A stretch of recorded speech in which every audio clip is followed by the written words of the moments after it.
What is up, Ravens Flock? Huge shout out for your support for the 410 Sports Talk. James and Glenn are the best in the business. Make sure you go subscribe to their channel. Let's go Ravens. Big trust.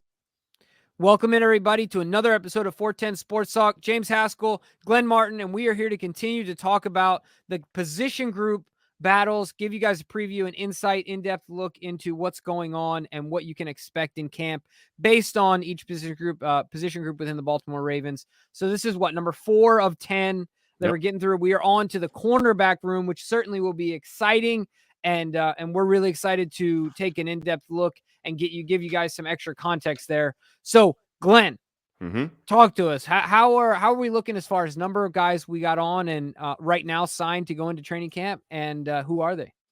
Yeah, absolutely. It's quite a long list. As you can imagine, anytime you're heading into camp, you carry a ton of extra players, having a 90-man roster versus a 53 when the season kicks off. But cornerback is one of those positions you certainly go deeper than with most. You can never, as Ozzie Newsome said, you can never have enough quality corners. And so the Ravens have a ton of them. So I'll start with the guys more commonly known around here. Of course, Marlon Humphrey's leading the group in his 6th year, I believe, out of Alabama. Marcus Peters returning from injury, still just 29 years old, and certainly a hell of a player. And then behind those guys, we got Brandon Stephens, who is now listed officially as a cornerback on the roster, but interestingly enough, as a safety on the depth chart. So that'll that's kind of a key thing to watch, is how they designate Brandon Stephens on the final roster, on depth chart, I should say. But it does seem like, with the comments of John Harbaugh, Brandon Stephens is a cornerback first now and a safety second.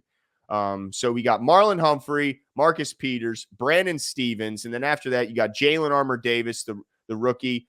You got Kyle Fuller, the veteran that they just brought in, Robert Jackson, Iman Biggie Marshall, Kevon Seymour, David Vereen, Pepe Demarion Williams, and Denzel Williams. So you're talking 11. You're talking 11 corners on this roster right now. Yeah, so it's a deep, deep group. And now you need that when you're heading into training camp. It's going to be hot. It's going to be, you got the risk of injury. So you don't want guys out there having too many reps and getting themselves hurt. So it's good to have a bunch of bodies. And they could add more to this group, Jimbo, if they start cutting elsewhere. So let's see kind of how that rolls out. But Jimbo, when you look in the past, the Ravens either keep 5 or 6, and I think maybe if you go way back, they've had years where they kept 7 and went super light at safety. When you kind of look at this roster and you look at the position groups surrounding corner, particularly safety, how do you see this shaking out as far as the number of guys they keep? Yeah, so I try and think of it like this. So if you talk about, there's a few guys that are locks. We got the 2 draft picks, locks. Obviously, Marlon and Marcus, locks. Okay. Now, and then I even think I'm going to put Kyle Fuller in there and Brandon Stephens. That's already 6. So you look at Kyle Fuller as a guaranteed lock. Yeah, because I think he might have to be contract wise, dude. I'm looking at, like, if they cut him, it's $2.5 million in dead space, and they don't save anything.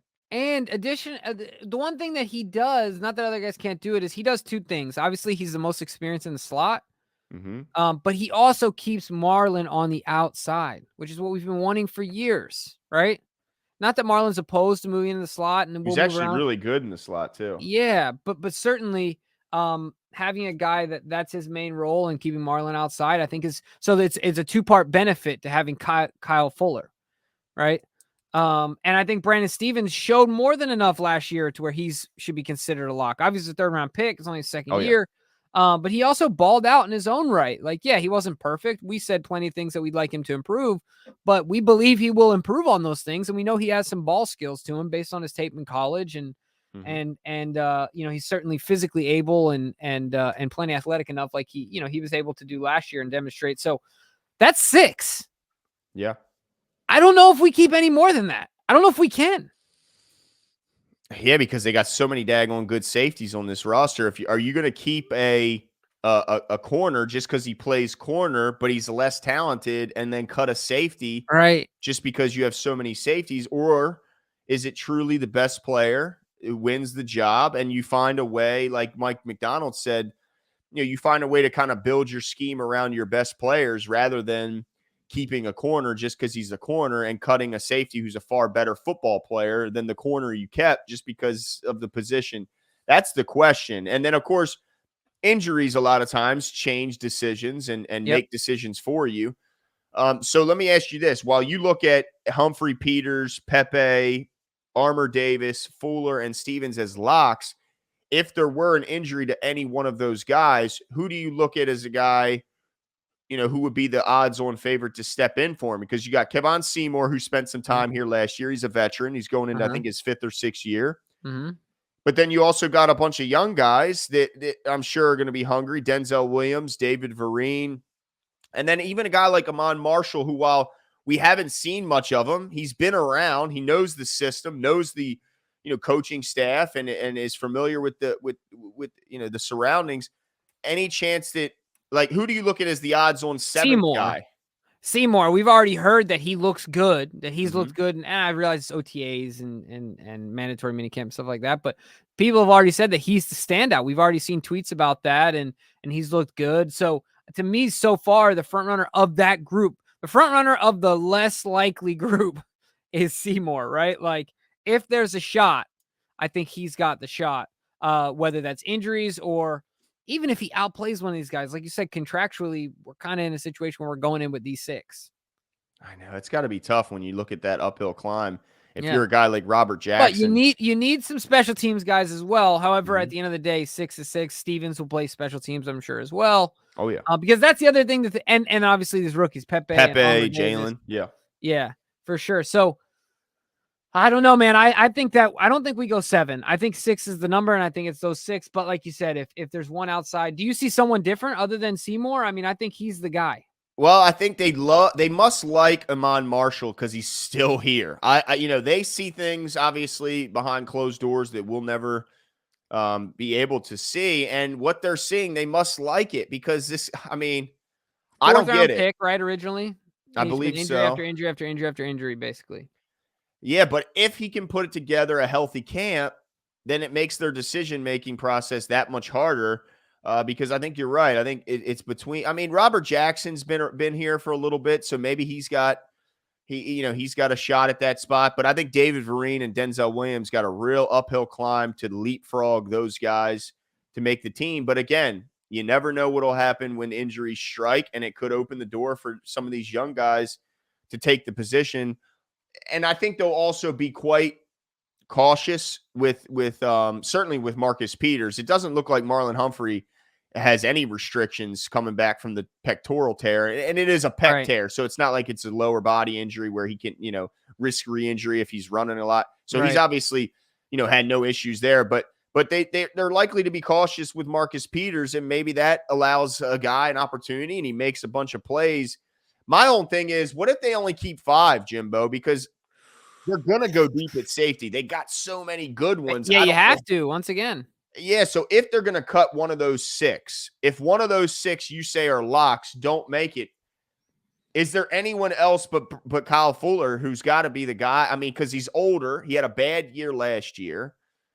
I don't think they cut their rookies. They're not going to cut Brandon Stevens after how he played last year and being a 3rd-round pick. Humphrey is the guy they're building around. So to me, it's between Fuller and Peters, and I damn sure don't want them cutting Marcus Peters. So while it's $2.5 million against the cap, if they cut Kyle Fuller, if he's not performing, if he's not, I mean, will they be like, look, we're going to eat that 2.5 and keep the better player who just so happens to play safety? Yeah, I mean, I can totally see it because I like the way McDonald is addressing and maybe every coach does this, but I like the way he's addressing the team in that he says, okay, let's just eliminate the position category and say, what can my players do in comparison to what I need my defense to do, and start to match up that way, right? So, yeah, I mean, I could see that being the case under Mike here. So it's really hard to see the future. But I guess you're right on two things. Like, if it's going to be someone from the cornerback room that's going to go, it's just you eat it. It's the risk you take in business. Kyler Fuller doesn't work out, you let him go. Now, do I anticipate that happening? I mean, I don't, but there is a shot, like you said, Yeah. that it does happen. So it's Because like they might look at it not as cornerback and safety and just look at it as DBs and say, we're going to keep this many DBs and the best DBs will make the team. And if Kyle Fuller's not one of those guys and you decide, you know what, man, I like Geno, I like Geno Stone.